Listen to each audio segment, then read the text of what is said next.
Ouais, je sais, je sais. Je vous laisse admirer. Voilà. Mais vous inquiétez pas, au fur et à mesure, ça va grandir. Ça va devenir meilleur. Yes. Aujourd'hui, nous suivons la vie de cette personne assez étrange, 10 ans qu'elle n'a pas vu la lumière, 15 ans qu'elle ne mange que du pain, victime d'aucun succès, son calvaire ne risquera pas de s'arrêter. La bouillabaisse. Bon, si vous êtes abonné sur la chaîne depuis un moment, vous savez qu'il s'agit d'une vidéo retour. Et oui, normalement il y a d'autres vidéos qui sont sorties, mais celle-ci, c'est le retour des enregistrements vidéographiques cinéma. J'arrête. Je vais me le faire. J'arrête, non mais j'arrête tout. C'est-à-dire j'arrête YouTube, j'arrête la vie, j'arrête le jeu. Voilà, et hop, faites-moi sortir de ce jeu. Je veux pas continuer. Non, je rigole. C'est la peur qui s'est faite ressentir à ce moment-là. La peur de devoir partir et dire adieu à la vie. Sur une blague aussi médiocre, après n'avoir pu voyager qu'à Corbeil-Essonnes en été 2022, en cette pitoyable existence. J'espère que je vous ai pas manqué parce qu'on ne se connaît pas, donc pourquoi je vous manquerais? Ce serait très bizarre. Posez-vous des questions.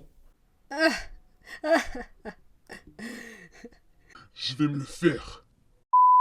Salut à tous et bienvenue sur ma chaîne, je suis Trauma encore une fois. Et je n'ai pas de questions aujourd'hui. Je vous le dis sincèrement, on se parle de nez à nez. On dit pas comme ça? Il est compliqué pour nous d'assister à cela. Voici donc un extrait de dessin animé pour vous détendre. Qu'elle aille se faire, cette grosse que j'en... Je lui souhaite de... Quelle est votre série, votre dessin animé? Entre guillemets, hein. Pourquoi, je ne sais pas. Je suis devenu un clavier ou... D'accord. Le petit Thibaut est attendu à l'accueil. La petite Marois. Le petit Julien. Pas de discrimination, donc je dis tous les prénoms. Je suis good vibe, lisse. C'est faux. Ici, on est là pour discriminer, pour faire du mal, pour exclure et surtout pour montrer à quel point on est hors la loi. Hey toi, salut et bienvenue sur comment ne plus avoir de carrière du tout. Et surtout, comment ne plus avoir de vie. Aujourd'hui, je vais t'apprendre comment tomber dans l'oubli. Bref, votre série préférée, dessin animé, c'est peut-être Les Simpsons, American Dad, Futurama ou même South Park. Peu importe, car aujourd'hui nous allons explorer les légendes urbaines les plus terrorisantes de ces dernières années. Bienvenue dans un nouvel épisode de l'inconnu. Reste du corps brisé, abandonné dans l'obsparation de sombritude, dangereuse, victime, macabre. Chaîne, je suis trauma encore une fois.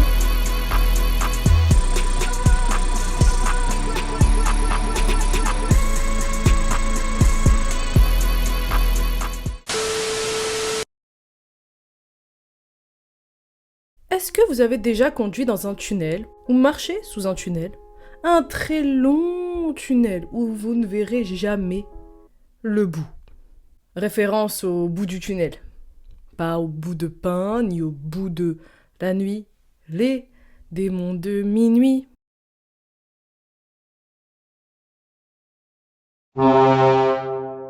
Est-ce que vous connaissez le Kyotoki tunnel? C'est un tunnel qui aurait été construit en 1927 au Japon, à Kyoto exactement, et il mesurerait environ 444 mètres. Une information qui, évidemment, n'a pas été confirmée. Et c'est justement cette longueur qui le rendrait apparemment maudit. Mais ce n'est pas tout. La construction de ce tunnel aurait été réalisée de manière sordide, dans des conditions désastreuses et voire inhumaines pour les ouvriers de l'époque, faisant alors de ce lieu le centre d'attention des théories les plus paranormales et terrifiantes. Mais quelles sont ces théories? Je vais vous les expliquer, je vais vous les détailler. Au cas où vous auriez pas vu le geste, au cas où ce ne serait pas dans le champ de la caméra. D'accord. C'est pas comme ça qu'on imagine la vie, pas comme ça. Pas comme ça qu'on imagine la vie. De nombreuses théories et réflexions gravitent autour de ce lieu au phénomène très étrange. Commençons par la longueur du tunnel. En effet, le 444 serait dans la culture asiatique un chiffre maudit, plus particulier, plus pris. C'est qui est plus pris? Yeah, ça va ou quoi? Bien, allez.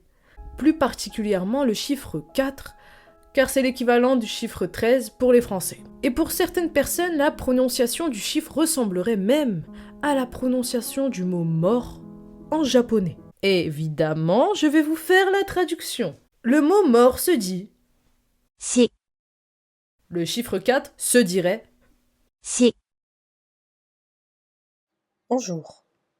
J'ai peur. Au revoir. Dès lors, il serait jugé comme hanté. Hanté notamment par les fantômes des ouvriers l'ayant construit. Mais surtout, de nombreuses personnes ayant traversé le tunnel entraient les lieux. Et vous pensez que ces esprits sont inoffensifs? C'est là que les témoignages deviennent inquiétants. Les fantômes du tunnel entreraient dans votre voiture pour vous faire peur. Ouh, bouh. Mais ils n'essaieraient pas de vous faire peur, sans conséquence évidemment. L'objectif, ce serait de vous causer un accident. Et chaque nouvelle victime d'accident se retrouverait alors coincée dans ce tunnel aux milliers d'esprits. De plus, un miroir serait disposé à l'intérieur du tunnel, et si l'on voit un fantôme en regardant à travers ce miroir, on mourrait dans d'atroces souffrances. Et pour en rajouter une couche, pour couronner le tout, la cerise sur le gâteau, le pompon sur la Garonne, le... Je vous laisse me dire tous ces expressions-là. Allez, on se dit peut-être mercredi prochain. La longueur du tunnel changerait selon le moment de la journée. Bon, on va se le dire droit dans les yeux. Cette légende, on ne sait pas si elle est vraie ou fausse. Ça reste en fait une creepypasta. Mais en tout cas, je vous déconseille fortement d'aller dans ce tunnel. Une personne sans visage, ça n'existe pas, n'est-ce pas? Et si jamais vous avez vu une personne sans visage, je vous conseille d'appeler ce numéro. Il n'y aura rien d'affiché. Aucun numéro. Comment est-ce que tu peux respirer si tu n'as pas de nez? Manger si tu n'as pas de bouche? Aller aux toilettes si tu n'as pas de... Ça n'a pas de rapport parce que je parlais du visage. Pourquoi tu parles de ça? Je vais le faire. Bref, je ne vous parle pas d'un cauchemar que j'aurais fait. Non. Et si vous êtes fan de légendes urbaines, vous avez dû reconnaître la prochaine histoire. Celle de Charlie No Face.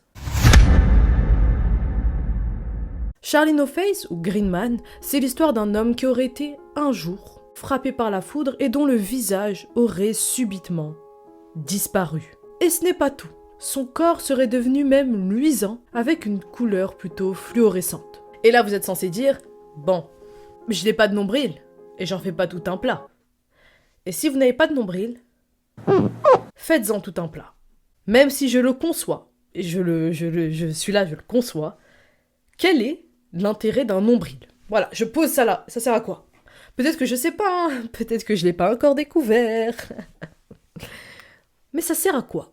Déjà, ça m'empêche de voir la lumière, ça transpire sur moi, ça met des trucs aléatoires dans moi.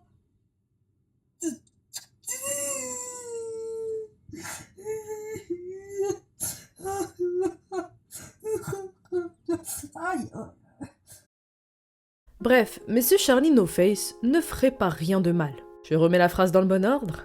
Et ce Charlie No Face ferait du mal. En effet, les diverses théories affirmeraient qu'il entrait la Pennsylvanie. Et on est reparti sur les États-Unis. America, America, tout ça c'est le rêve américain. Les Européens et les Asiatiques, les Africains en ont peur aussi. America, tu fais peur. America, laisse-nous tranquilles. America, tu fais peur.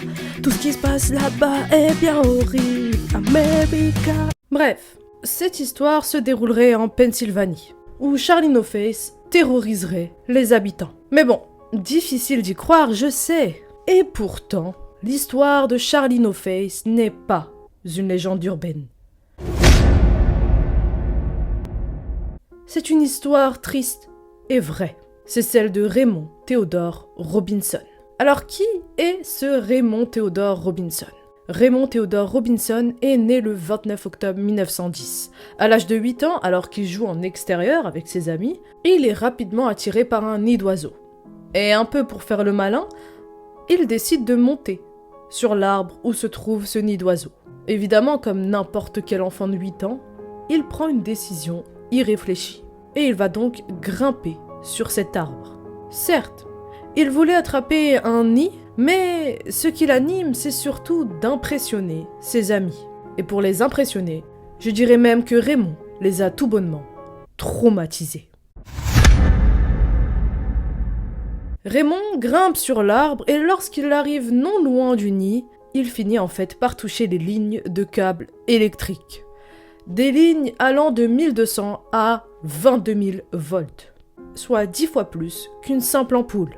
Et miraculeusement, Raymond survit là où l'année précédente, un autre enfant avait péri. Et une fois que Raymond est amené aux urgences, les médecins sont d'abord très surpris. Surpris parce qu'il a miraculeusement survécu, mais surtout très étonnés par ce qui lui est arrivé. En effet, Raymond a tout bonnement perdu son visage. Et pas que. Il a aussi perdu l'usage de son bras droit. Et malheureusement, à 8 ans, le jeune enfant va subir les moqueries de ses camarades. Et donc Raymond va commencer à s'isoler et devenant adulte, il décidera de sortir la nuit pour ne croiser personne. Et là, vous voyez un peu l'histoire venir ? Son handicap est maintenant connu. Et de nombreuses personnes vont s'amuser à l'utiliser comme bête de foire, à le filmer, à lui crier dessus, à le taper. Et c'est là que Raymond Theodore Robinson portera le surnom de Charlie No Face. Et c'est finalement le 11 juin 1985, à l'âge de 74 ans, que Raymond va rendre son dernier souffle. Bref, vous l'avez compris, pas d'histoire d'homme qui entrait la Pennsylvanie, juste un homme accidenté qui a malheureusement fait l'objet de moqueries durant toute sa vie. Est-ce que vous avez déjà eu peur de l'avion ? Je sais que je vous l'ai déjà demandé, je vous l'ai forcément déjà demandé, mais là c'est vraiment une question. Est-ce que vous avez déjà eu peur des voitures ? Et vous voyez qu'il n'y a pas de connexion et de lien entre les deux questions, mais ce n'est pas un problème. Et si vous me dites que vous n'aurez pas peur des voitures, vous aurez sûrement peur de celle-ci. Voici la voiture Black Volga. Une voiture GAZ, gaz. Pourquoi j'ai dit GAZ ? Une voiture gaz 21 et parfois gaz 24 de couleur noire et parfois rouge. Une voiture au rideau blanc et jantes blanches qui n'a rien de particulier sur le premier plan. Si vous n'êtes toujours pas abonné à la chaîne, c'est le moment de s'abonner. Voilà. Soutenez, aimez, regardez, c'est gratuit. It's free. Bref, la voiture Black Volga est en fait l'objet d'une légende urbaine complètement folle. Elle est répandue notamment dans l'est de l'Europe, en Russie, en Grèce ou encore en Pologne, dans les années 60. La voiture Black Volga serait en fait un objet criminel. Oui, vous l'avez bien entendu. Et c'est pour ça que je vous demandais si vous aviez peur de cette voiture. Elle aurait en fait été utilisée pour enlever et assassiner des personnes. Et elle aurait été non seulement utilisée par la mafia, mais surtout, et retenez votre souffle, par Satan lui-même. Vous l'avez très bien escuché. En fait, cette voiture, ce serait une sorte de malédiction, un objet tout simplement machiavélique. D'ailleurs, vous avez sûrement dû la voir dans quelques films. Mais les théories vont bien plus loin. Selon certains modèles, il pourrait y avoir le chiffre 666, celui du coup de la sécurité sociale, non je rigole. Et puis, les victimes étaient enlevées puis assassinées par les auteurs pour utiliser leur sang, comme remède pour les riches, souffrant notamment de leucémie. Encore une fois, il s'agit d'une théorie. Et dans une autre version, le conducteur était soi-disant le diable et demandait l'heure aux passants, parce que le diable a besoin de l'heure, puisqu'il ne sait pas quand est-ce qu'il va faire nuit et s'il se fait tard d'entrer à la maison, faire à manger. Elle va loin la blague. Il demanderait donc l'heure aux passants et il les tuerait lorsqu'ils s'approcheraient de la voiture pour répondre. Et en Tchécoslovaquie, l'histoire serait apparue à la fin des années 70 sous le nom d'ambulance noire. Et pour aller encore plus loin, d'autres théories affirmeraient qu'elle aurait été utilisée pendant le vol d'organes. Et cette impression malsaine de cette voiture aurait été causée par l'utilisation active de la voiture par les organismes du NKVD et surtout le fait qu'elle n'était disponible que en noir. Pour encore plus. Évidemment, il n'y a aucune preuve que la Black Volga soit une voiture maudite. Certes, elle aurait pu être utilisée par des potentiels criminels, mais ce n'est pas son utilisation qui aurait été la conséquence et la cause des crimes. En tout cas, la voiture du diable, cette voiture maudite, reste une légende urbaine. Et elle continue de vivre à travers les théories les plus terrifiantes, les unes comme les autres.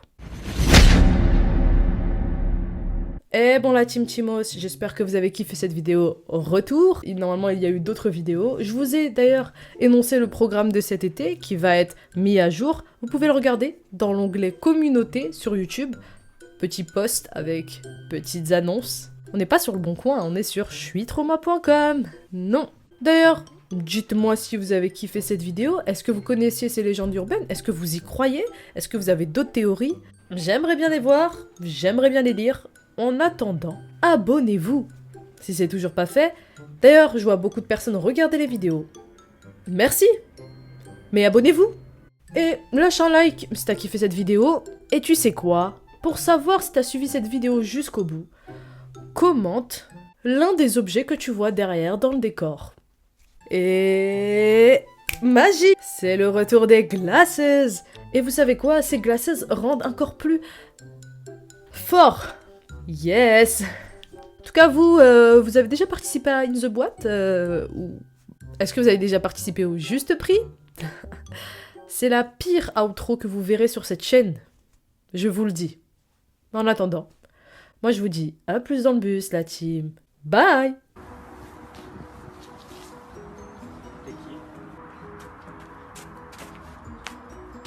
Mais tu te fous de ma gueule, c'est qui cette pute?